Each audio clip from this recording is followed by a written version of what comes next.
Okay, now we finish with section 5 for this week. In this one, you have Martin Harris, who the previous year we've lost those 116 pages and feels very bad about that. He comes down to Harmony, and at the request of Martin, Joseph asks the Lord for some guidance and direction here. This is a very unique section, section 5, because what you have here is a man, Martin, who came to Joseph to ask this question. Joseph asks the Lord, and in response, the Lord speaks to both of them. So it's not Joseph talking to Martin for the Lord, it's Joseph recording the revelation, and the first part of the revelation is all directed at Joseph, and the last part is going to be mostly focused on Martin. Now here's the struggle Martin's facing. We've mentioned this before. Martin likes evidence. He wants to see things, and then it's this idea of, now I can believe.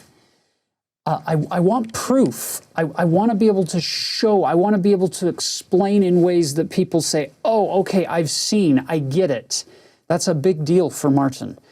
So he comes to Joseph asking for a bigger revelation before he's willing to put out more money and more of his good name and his time and energy in helping with this translation process as it moves forward. So can you show me something bigger so that I can feel more confident in my supporting you in this effort, Joseph, is kind of the underlying story that brings on section 5. So in addition to the common understanding of the word belief, sometimes we say faith, in a past lesson, I talked about the etymology or the root of the word believe. It actually comes from two words, and the first word is be, and you get the leave. And be, when you put it in front of a word, means fully, completely, or 100%. Leave actually is a variant of a word that we all know, the word love. I just love the fact that a word that we use so often in religious context when we're talking about God, to believe, is actually all about loving Him and loving truth. But not just partly, but 100%. So let's think about Martin Harris. God is telling Martin, I want you to fully love me, 100%, all the way. When you fully love me, you will see me. Let's think back to the brother of Jared. He believed 100%. He had full love, and therefore he saw. And so in our own lives, how far are we willing to go to show that we love God?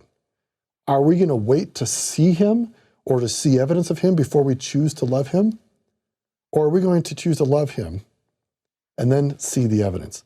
And actually, if you look at how the scriptures have been revealed, God has already shown us again and again what He's done for us, that we can choose with actually quite full evidence to love Him 100%.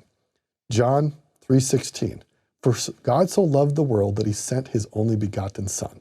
And Jesus is the greatest example of what we can see of why we should fully love. So when you think about believing, choose to love 100%. So to follow up on that, you'll notice that in the Book of Mormon, in the Book of Ether, it teaches us that we shouldn't dispute because we don't see. So it says, dispute not because ye see not, for you receive no witness until after the trial of your faith. You have to try your faith, prove your faith, then you get the witness. So in matters of science, this is a great formula.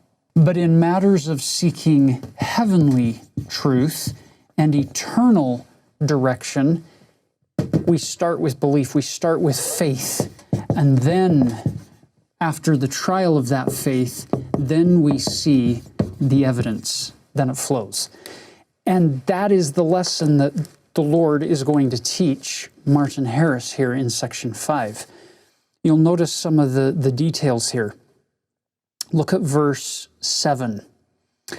Behold, if they will not believe my words, they would not believe you, my servant Joseph, if it were possible that you should show them all these things which I have committed unto you. Even the plates. There are people who say, well, if you just show me the golden plates, then I would believe the Book of Mormon is true. In Joseph Smith history, he tells us that once the translation process was complete, he returned the plates to the angel Moroni, who has them in his possession to this day, according to that text. It's as if God is saying, no, I'm not going to put these things which you have been committed to you, Joseph, I'm not going to put them in a museum on display for everybody, because there's this element of faith that God is trying, He's testing. Can you believe? Look at the fruits of what come off of those plates. Don't look at the roots that brought forth those words, the plates themselves, as the means whereby we base our testimony. Verse 8, O this unbelieving and stiff-necked generation, mine anger is kindled against them. Here's a God of the universe saying, they won't trust me. They're looking at this world that they live on and all these incredible miracles that happen every day, and we don't see them as miracles, and we don't believe in God, and we want proof. Show me, and then I'll believe. Look at verse 10. But this generation shall have my word through you. They're going to have to trust that God on high is going to do His work through a poor and at the time seemingly insignificant farm boy who becomes this incredible instrument in the hands of the Lord to bring forth all of these words as the restoration unfolds over time. It's beautiful. And then he promises him, in addition, in verse 11, in addition to your testimony, the testimony of 3 of my servants whom I shall call and ordain, unto whom I will show these things, and they shall go forth with my words that are given through you. Yea, they shall know of a surety that these things are true. That's interesting, knowing that Martin Harris is one of the 3 witnesses in the future.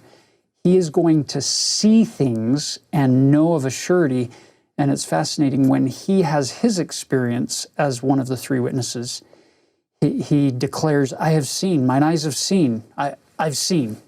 Now he can bear testimony with certainty.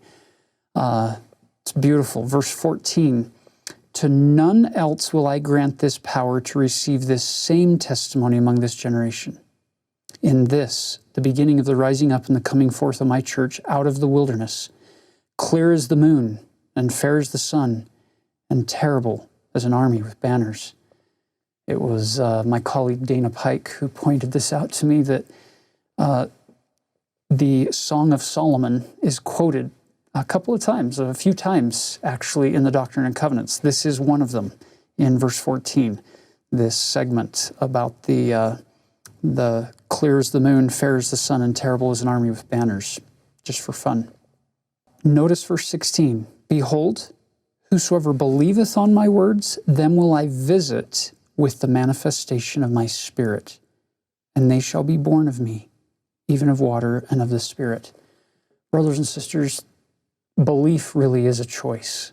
Faith in the Lord really is a choice that we need to make. It's not something that happens to us.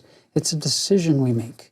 It's conscious, where we say, I don't know everything, but Elder Anderson would teach us, but I know enough to be able to move forward in faith, to exercise that belief and that faith by moving forward in the covenant path of the Lord, and then I will see the evidence and the promises here again.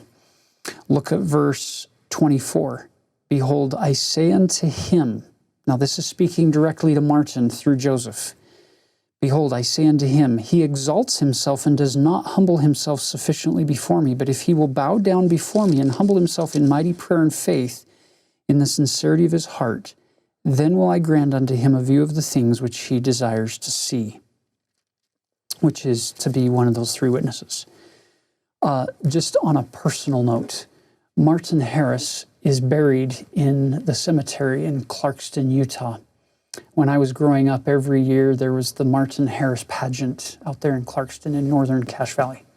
And I have dozens of my ancestors, of the Griffin line are buried in that same cemetery out there in Clarkston. I've been to Martin Harris's grave multiple times. I remember my grandma and grandpa talking about the stories that little town of Clarkston just loved for years, where right as up to his dying day, Martin Harris would share his testimony as one of the witnesses of the Book of Mormon with anyone and everyone who would listen.